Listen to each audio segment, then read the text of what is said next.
Hello there. I'm joined once again by Andy Talaga for episode Hello. 3, 4, 5, I don't know, of our deck tech series. And this week we're covering our first light side deck, which is Watch Your Step. And I think this is something that we're both kind of excited to do. I'm one excited to learn how to improve my Watch My Step deck, which I don't think is very good. So I'd love to kind of hear how Andy's constructed one here. So we're going to go through this.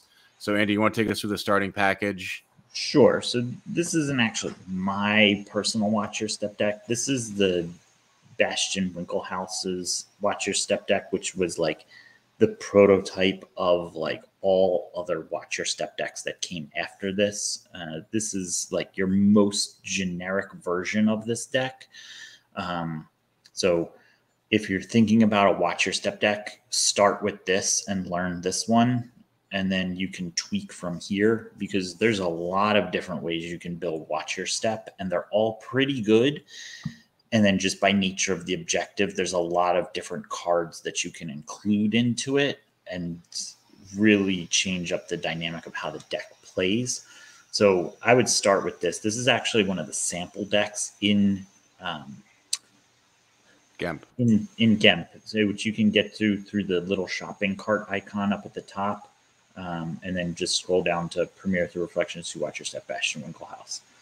But this is a very good version of what this deck does. So to start off, you're starting with Watch Your Step, which is the objective released in Reflections 2 for light side. You deploy the Cantina, Docking Bay 94, and the Tatooine system. So you've got Tatooine, Cantina, and Docking Bay 94 to start. For remainder of game, opponent activates no force at your Cantina. Great. That was one of the problems with the Cantina, was that it was a 2-2 site, but now it's basically a 2-0 site that you can drain for 2 at, which is fantastic.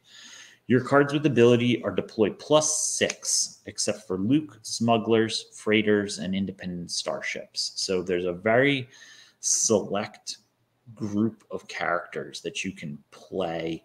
You could technically play anything, but it's going to be to deploy +6. So there's basically only a select few. Opponent's game text on Kessel system is canceled.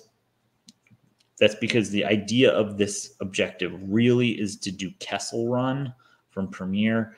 But if you're doing Kessel Run with this deck, you're playing this deck wrong.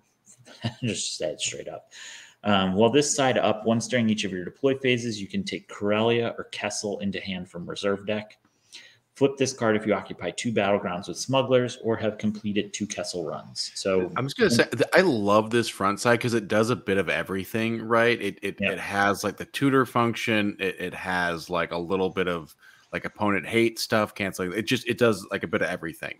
Sure, It's a very complete front side of an objective. Yes. So on the back side, which this is the powerhouse side of this objective. This is the reason why you play this. So your force generation is +1 at each system you control with a smuggler.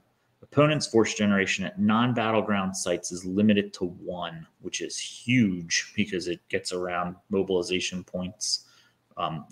Like it just shuts off all of that.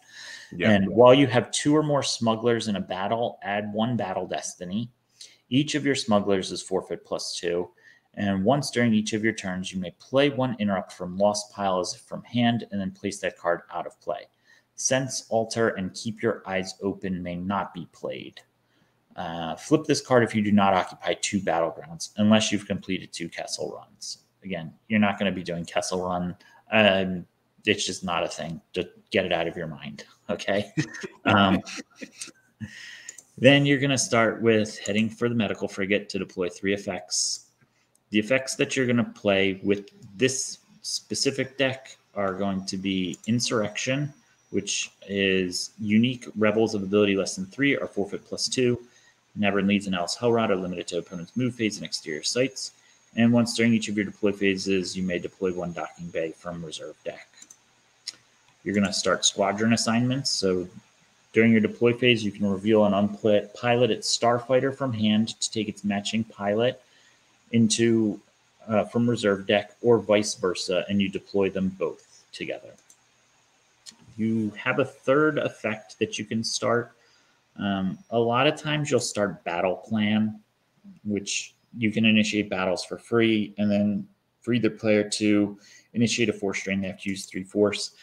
if you're going to play against like a Scum and Villainy deck, or you're going to play against like a TIE Fighter deck, you probably would start aim high, because that means they have to spend force to retrieve force. And you also do get to add to power when you fire 2 weapons, which will come in one of the strategies within this deck. Rarely will you start draw their fire.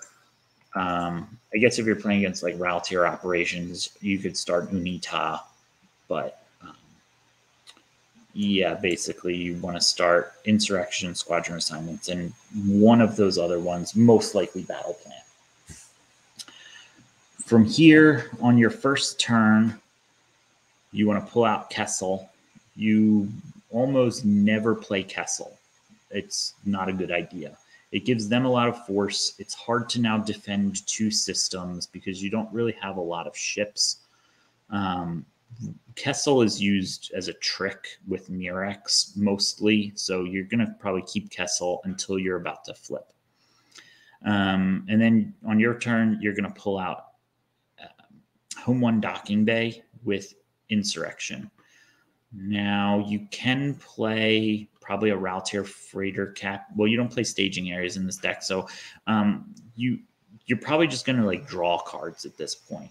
What the cards you're looking for is either Pulsar Skate, which adds 2 pilots, may add a ability of your unique smuggler to Exxon Kessel run, which who cares, but Booster, Mirax, and Wedge piloting. So Mirax is a matching pilot for Squadron Assignments, and she's the light side answer to Janus Grijatis. So while she's piloting the Pulsar Skate, she can draw 1 Battle Destiny, but really it's once per turn, you can use 1 force to place a card from hand on the bottom of your use pile to draw the top card of reserve deck. So she'll start to cycle things. Mm-hmm. So you can like pull Kessel, then cycle Kessel back in, then on your next turn, pull Kessel back out. Kind of like the same trick you would use with Force Lightning and the Emperor and Janus together.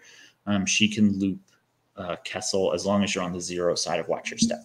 You don't really want to be on the 0 side of Watch Your Step for too long because the power of this is on the backside with adding Battle Destiny, limiting force drain, limiting force activation, increasing your force activation, playing interrupts. The backside of this thing does everything. So once you have Mirax, she's probably going to sit at Tatooine. You want to back her up with primarily either Outrider is your best ship in the deck. So you play Outrider and you'll get Dash. Dash can reduce power of your opponent's ship at same site. So now your power, you're going to be drawing 2 Battle Destiny because you have 2 guys. There are 2 smugglers, and then you're reducing their power. So you kind of set up with that. On the ground, you've got some other smugglers. So you're trying to get like Han and Chewie together to draw Battle Destinies, or you're trying to get like Talon Karrde with Ralltiir freighter captains and Melas together to draw Battle Destinies. Remind me what Ralltiir freighter captain does again. Pretty much nothing. Power +2 at Ralltiir sites, doesn't matter. Adds 2 to power and 1 to maneuver of anything he pilots. While piloting a starship and Ralltiir on table, may draw 1 Battle Destiny.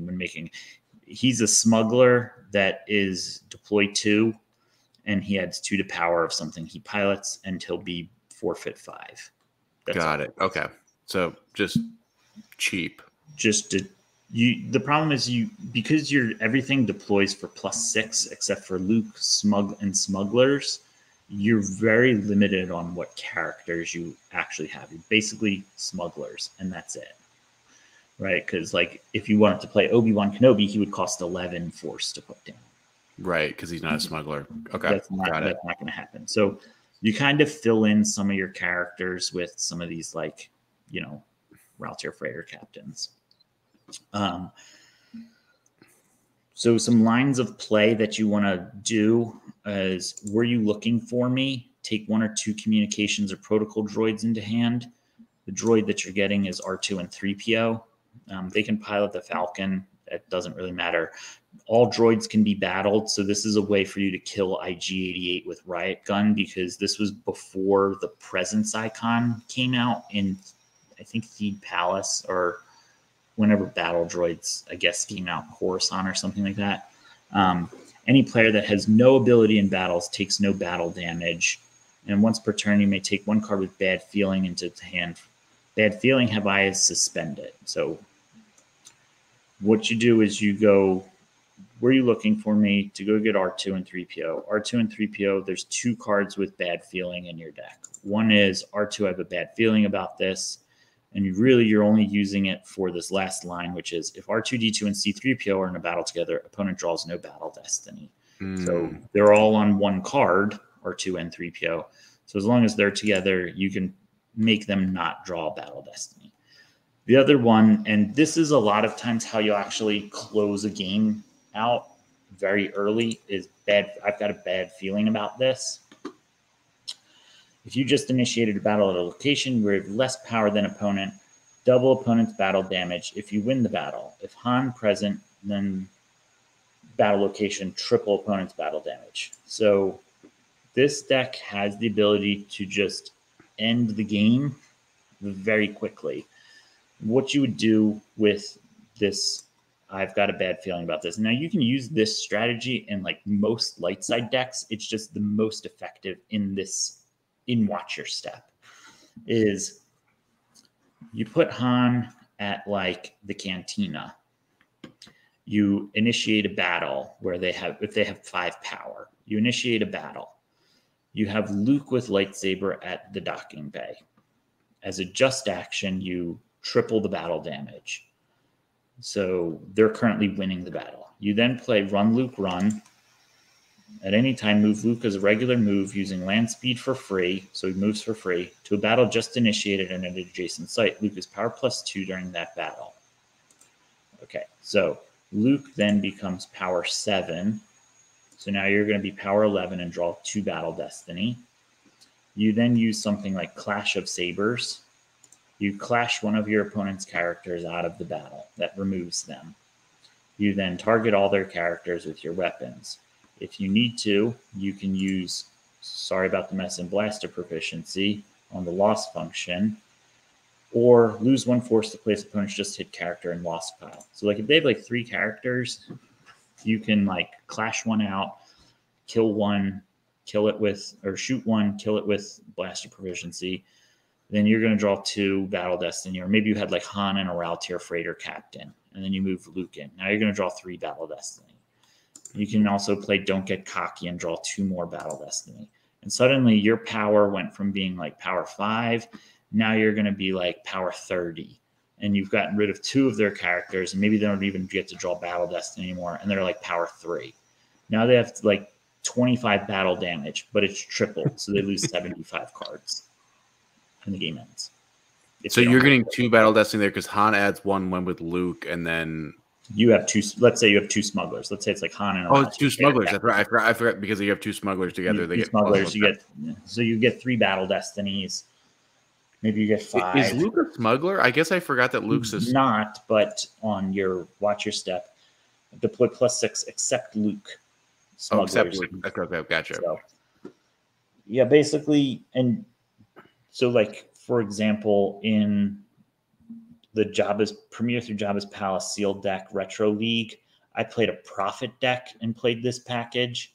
My opponent started 2 aliens because of Prophet. They started Boba Fett and Dr. Evazan. I played Melas and the Audience Chamber. I played Master Luke for free to Jabba's Palace. I put Anakin Saber on him. I initiated a battle, doubled the battle damage, run Luke in. Blaster deflection to his Boba Fett, bounced his Boba Fett with Luke, hit Dr. E, and then drew a 5 for Battle Destiny. And I was power 13 or 14 to his 1, and he had to lose 28 cards on turn 1. You basically do that. And what makes it so resilient is that you can play these cards from your loss pile once per turn. So like you don't have to assemble all of the cards in your hand to do it. Like if one of the cards is lost, it's okay because you can assemble the rest of the cards. And really you just need this, which gets pulled from R2 and 3PO, and run Luke run. And you can do it like multiple times in a game if you need to. Like if you you could double the damage and make them lose like 15 or 16, and then like 2 turns later you could just do it again. It's really hard for Darkside to beat that, except for Gick. Otherwise, you just play a bunch of tricks. So you play like Hyper Escape to run away in space. Once you eventually do put down Kessel, you can run between the two. You have Old Ben, who can come in and revive one of your characters back into battle. You have Dodge to react away from battles. Effective repairs will go get your Tatooine Celebration. So eventually you'll get Tatooine Celebration set up and you'll be retrieving force off of Tatooine sites. You can replay Clash of Sabers a bunch of times. You can replay your Sorry About the Mess a bunch of times. You can replay this and make them not draw Battle Destiny multiple times. You have an X-Wing laser cannon to shoot down Zuckuss and Mist Hunter, but it also lets you have power pivot, so you can power pivot like an Executor and make it power 0, then also use Dash to make another ship power 0. Which is like another way of using this. I've got a bad feeling about it because, like, let's say you have Dash and Red 10 with an X-Wing laser cannon and Theron Nett. You can initiate a battle. You're only going to be power 11. So if they're power 12 with an Executor and something else, now you power pivot. You shoot one of their ships out of the sky. You reduce with Dash. Theron Nett adds a destiny to power only. You then draw 2 battle destiny, and suddenly you're power like 35 to their 0, and they lose 70 force. That's pretty much what you do with this deck every game. And then you find everything you need with Control Tunnel Vision. So you're going to use Tunnel Vision multiple times throughout the game to go search your force pile for whatever you need, and then you can replay it with Watch Your Step, the backside. The backside is also once per turn, so it's once on your turn and once on your opponent's turn, which makes it like really good. If you have aim high out, if you fire 2 weapons except lightsaber, your total power is +5. So you have Chewie with gun, you have Han with gun, you have Lando with gun. So like you can get the 2 of them together in battle and then be power +5. Again, you're now doubling or tripling battle damage. So that's like adding like 15, to your power essentially. And yeah, otherwise your opponent's really not going to try and like this space package here of these 5 ships does not look impressive at all on paper. This is one of the hardest space packages to beat in the game. It's like, cause you're reducing power.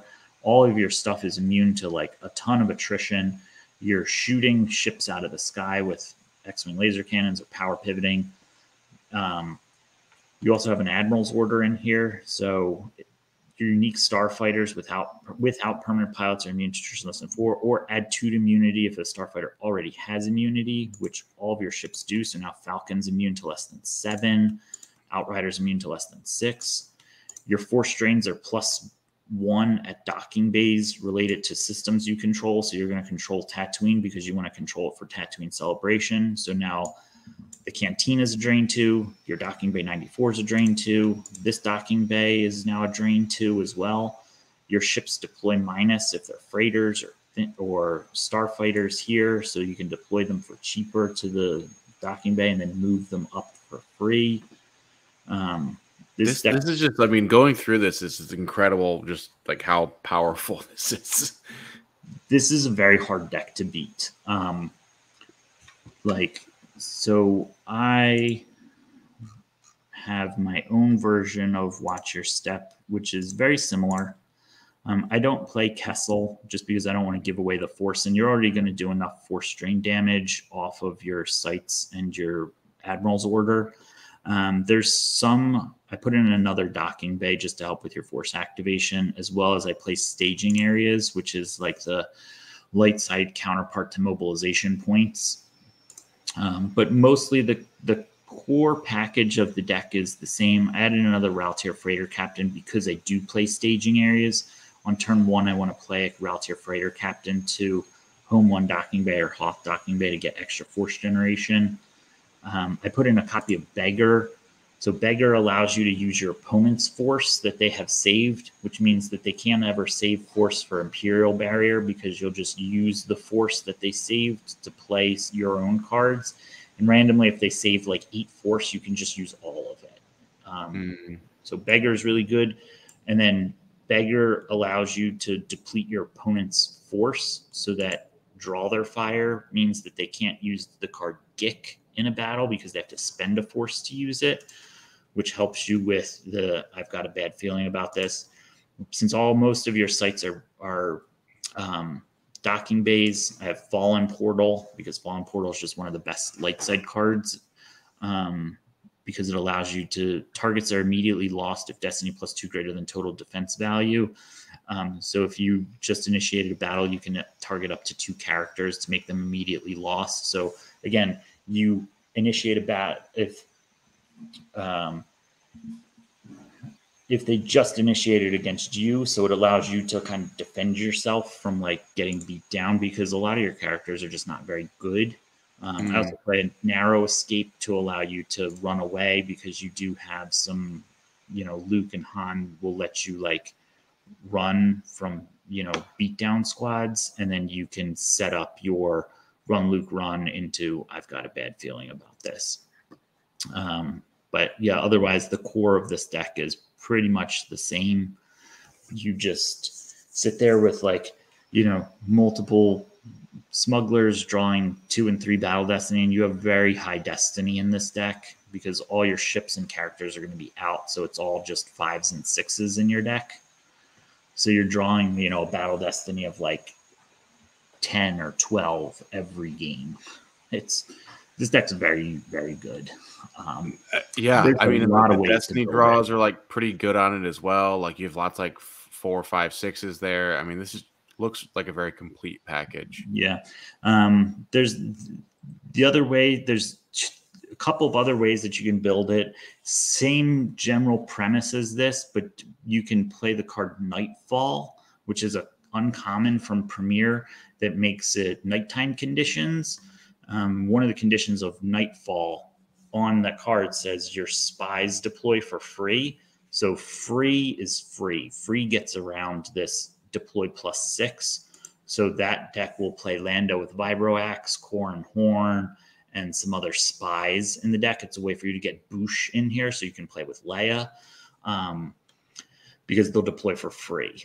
And then you're adding a destiny to power during battles. So there's a version of this that's spy-centric with nighttime conditions, but otherwise is kind of the same core of the deck. There's also a version of this that floats Lars Moisture Farm and then plays Owen and Brew Lars from Reflections 2. That card deploys for free to Lars Moisture Farm. So again, it gets around the deploy 6, and then it lets you play the card Harvest, which a little bit of retrieval. Yeah.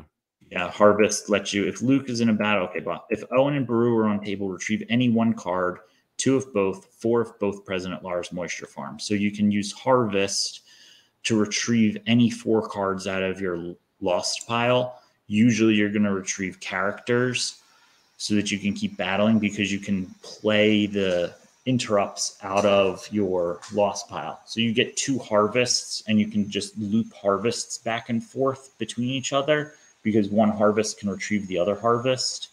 And so you're just always retrieving force with it. And then the last version plays Palace Raiders. That's like a very obnoxious card, I feel like, the Palace Raiders. Yeah, Palace Raiders are, I don't know how to spell, so I'm just going to have to search for them. Palace Raiders are smugglers, so you can play them. They're Power 1, Ability 2, non-unique aliens, so they're kind of like Ralltiir Freighter Captains. Add 2 to power of anything they pilot, or 3 if power of anything they drive. So they're going to be driving this card called Patrol Crafts. When driving a transport vehicle, it moves for free, and he adds 1 battle destiny. So now if you have 2 Palace Raiders in a battle, you get 3 battle destiny because they don't cumulatively add, but you'll get 1 for having 4 ability, you'll get 1 for having 2 smugglers, and you'll get 1 because he's on a transport vehicle. So you're getting 3 battle destiny, and then Patrol Crafts can move his reacts. And part of reacting rule is you can also embark. So you can like move all your characters around for free and add multiple battle destiny. And Darkside just basically cannot come to the ground because you're going to just blow them out of like anywhere they go. You probably play, sitting there between your two docking bays. They'll never be able to come attack you. And you can just go attack them wherever they're at. Like if they go to Cloud City Docking Bay or something, you can just load up Palace Raiders on patrol crafts and just beat the hell out of them. It's a very good deck. And so like each one of these decks is kind of the same at its core, but approaches it very differently. And there's lots of ways where you can build Watch Your Step. And like Watch Your Step is basically the first deck in Star Wars history. I'll go on record and say it's the first deck in Star Wars CCG history up to this point that's an actually balanced space and ground deck. There were no others before that. Kind of an interesting thing. I mean, it does feel like you had to make that choice, and frankly, space suffered. You were either really good on the ground or you were really good on space, and it was hard to balance between the two of them. But this deck just does everything for you. Like the backside of the objective is so good, and whatever, like you can work your way out of any problem. And because you can play any interrupt out of your lost pile, you can start playing lots of like random one of interrupts, like R2. I have a bad feeling about this because you can play it twice. Power pivot, one loop run, all this kind of stuff, because you can now play them multiple times and get multiple uses out of all this stuff. So you can just like basically open yourself up to the entire catalog of all interrupts in the game. It's a very deck builder friendly deck, as long as you're willing to work within the constraints of your character selection.